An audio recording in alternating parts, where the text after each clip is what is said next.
I'm Ron Rogers, and this is 10 Minutes with Barb and Ron. And I'm Barb Green. I never know. Sorry, Ron. It just hit me when you introduced yourself. It just made me laugh. Sorry. You were waiting for me to do something out of the ordinary, and I didn't do it. Oh, can you believe it, Ron? This is episode 45. Wow. Yeah. No, I can't believe it.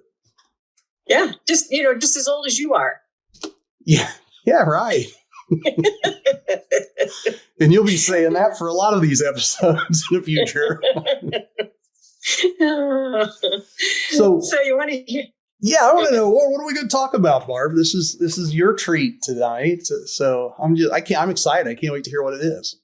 Yes, well, we love our acronyms in education, so we'll break this acronym down. But I thought we would talk about MTSS. So should I explain what that is? Wait, that's MTSS, like Sam. Okay. Right. Mary, Tom, Sam, MTSS. I got it. Okay. Okay. And I bet that stands for something really cool. It does. We love our acronyms, but it's multi-tiered systems of support. Yeah. So, first of all, of course, I just love anything that has the word support in it, because I think that's our job as educators, to support each other and to support our learners. And so, I just like it that's the name of it. But I think we should talk about the connection between UDL and MTSS. So often, wouldn't you say that you often hear that Universal Design for Learning is Tier 1? Do you hear that a lot? I do hear that a lot. You're right. I do. I haven't thought about it for a while, but you're right.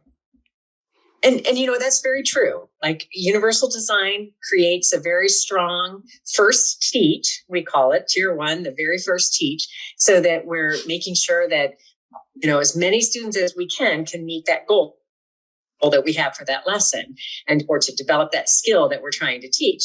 And MTSS then really asks us to think about what additional supports do we put in place if somebody doesn't reach the goal that we had set for that first teach, so to speak. So I think there's a misconception out there. And, recently on Twitter, somebody had tweeted that about, UDL is Tier 1. And so I think we need to strengthen and broaden our thinking about that. So that's kind of what I wanted to talk about tonight. So have you heard that too, that we kind of need to think a little bit differently about MTSS and UDL?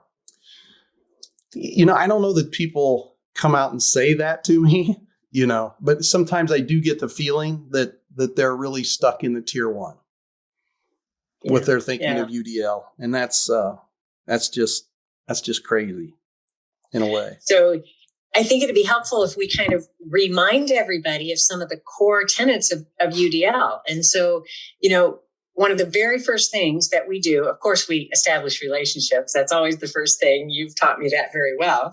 And right, first thing, relationships. So it doesn't really matter, what tier of support a student is in. If we don't have that relationship with them, their success will be limited. But the other piece is setting those very clear goals. That is a critical component of universal design. We set very clear goals so that learners know where they are in that journey towards those goals. And so I don't think that changes if it's Tier 2 support or Tier 3 support. So what I mean by Tier 2 or 3, Tier 2, maybe a student didn't learn something in that first teach. So maybe we're going to pull a small group of students that need to work on a particular skill or get a little extra help in a small group setting. That's typically what we call Tier 3 or Tier 2. In addition to Tier 1, they get a little extra. And then Tier 3 might be even more intense, maybe more frequent, or a smaller group, so that intensity of that service is a little higher.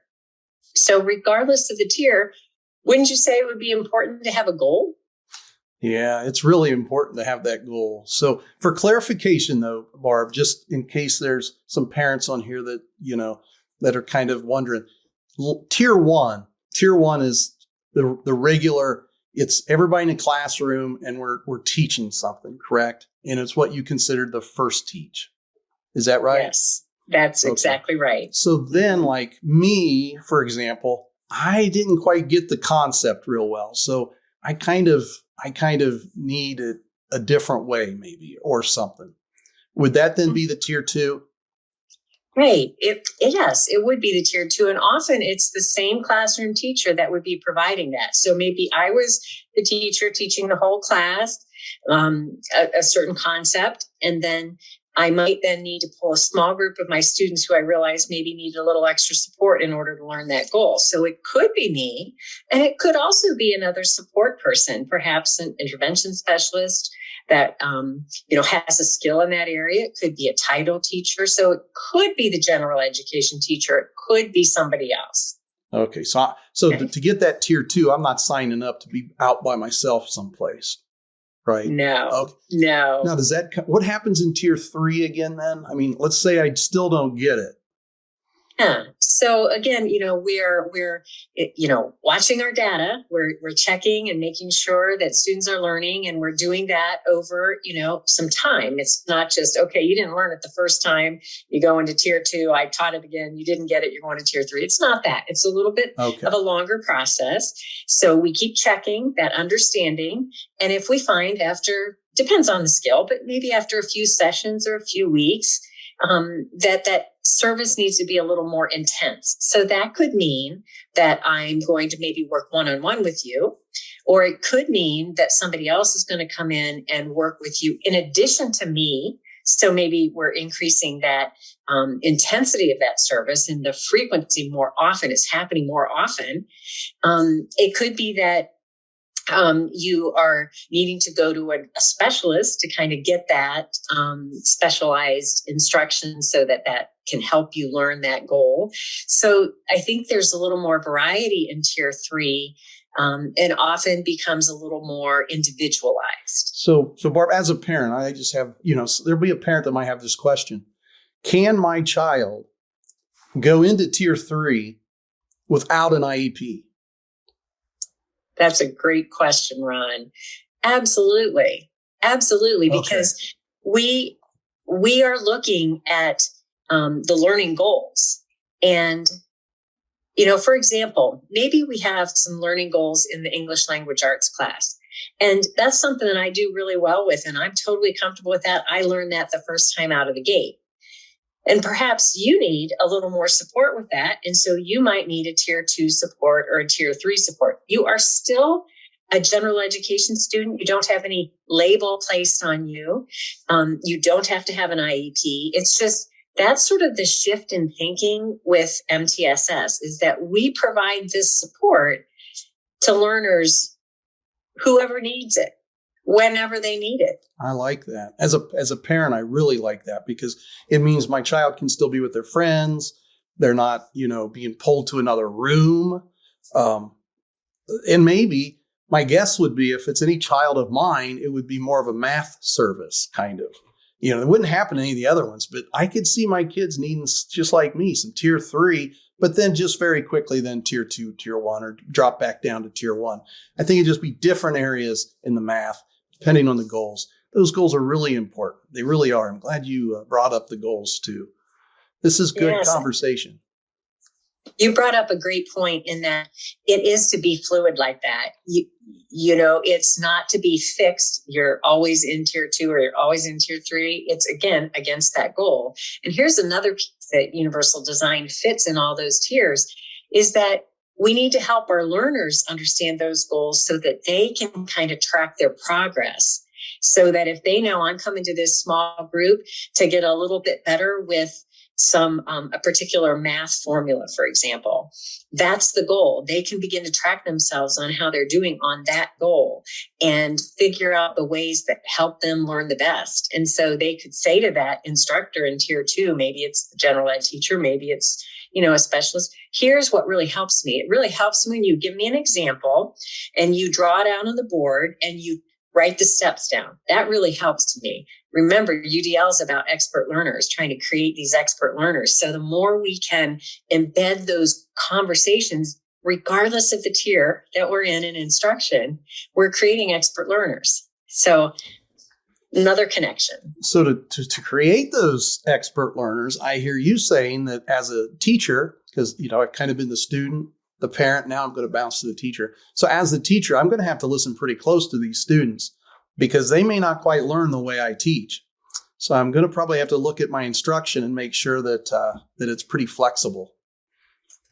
Right. Absolutely. That's that great connection to UDL. We have a very firm goal, whether it's tier 1, tier 2, or tier 3, but we can still be flexible in how we reach that goal. And so again, that's that UDL. So clear goals is a part of UDL, those relationships, but those flexible means. And we cannot let those drop just because a student needs additional tier of support. So in my mind, universal design flows through all tiers of support. It's there regardless of the environment, regardless of the topic, regardless of the goal. UDL is always there, in my opinion. I would really agree with you. And I'm just, I know people hear things a little different. So I don't know how other people are going to hear what you said, but I want to sum up what I heard you say real quickly. And that is that UDLs through all 3 tiers. It's not just the best teach. It's through all the tiers. It's through 1 through 3. And if we're not doing that, then we're probably missing the ship someplace along the line.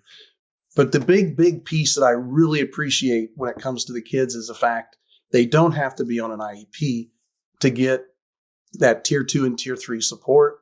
They might be on an IEP and still be in tier 1, and sometimes they go up to tier 2 or tier 3, but nobody has to stay in tier 3 or 2 is what I heard. And I think that's the biggest piece to me is no children should be tier 3 kids, tier 2 kids, tier 1 kids.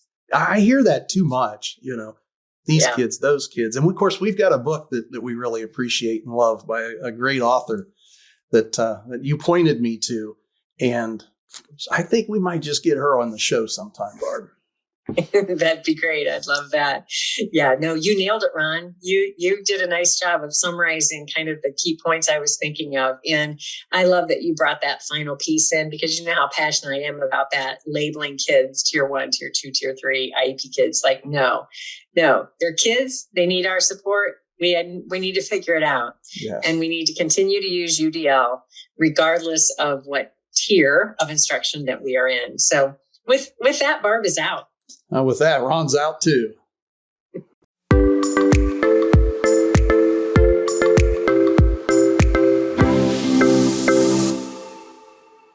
YouTube, please subscribe, like, comment, and share.